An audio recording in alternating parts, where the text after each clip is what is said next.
Ang Ginoo maada iyo.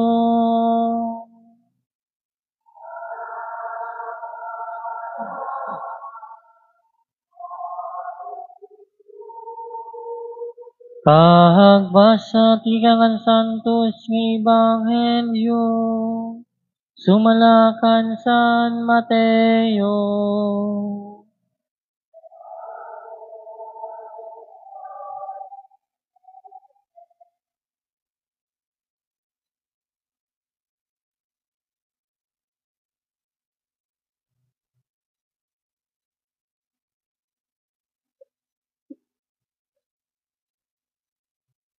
Binaya Jesus sadto nga dapit nga nagligid diya han baybayon han lanaw ha Galilea. Sinagkahiyahin pungtod ngan liningkod. Pinaramiha iya in kadam-an nga mga tawo nga nagdarahin mga piay, mga buta, mga lulid, mga ngula, ngan damo pa nga mga magsakit. Ngan gindarahira hati ilan ni Jesus, ngan gintambal hiraniya.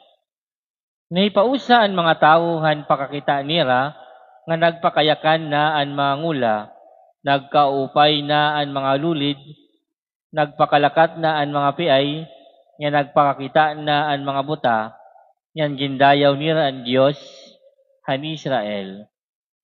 Gintawag ni Jesus sa niya mga tinunan ngan ginsiring, naluluoy ako hini nga mga tawo kay kaupod hira nakon hintulo na kaadlaw ngan waray na hira pagkaon niya na.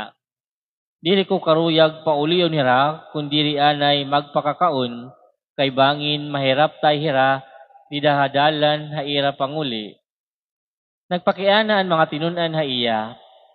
Diin man kita pakakaagi hinigo nga pagkaon dini hini nga kamingawan basi ipakaon hini nga mga tawo.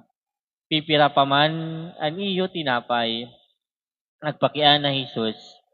Binaton hira. Pipito na la kabugos ngan pipira nga gutiay nga mga isda. Pinapalingkod ni Jesus sa tuna ang mga tawo. Niyan gingkuha niya ang pito kabugos nga tinapay nga nan isda nga nagpasalamat tiyahan Dios. Ginpinit-pinit ini niya nga niginhatag niya mga tinunan nga nigindurot liwat nira ngadto ha mga tawo. Nangaon hira nga tanan nga nagkabubusog. Nakatirog pa ang mga tinunan hinpito kaalat han mga salin. Mga kabugtuan ng Ebanghelyo han Ginoo.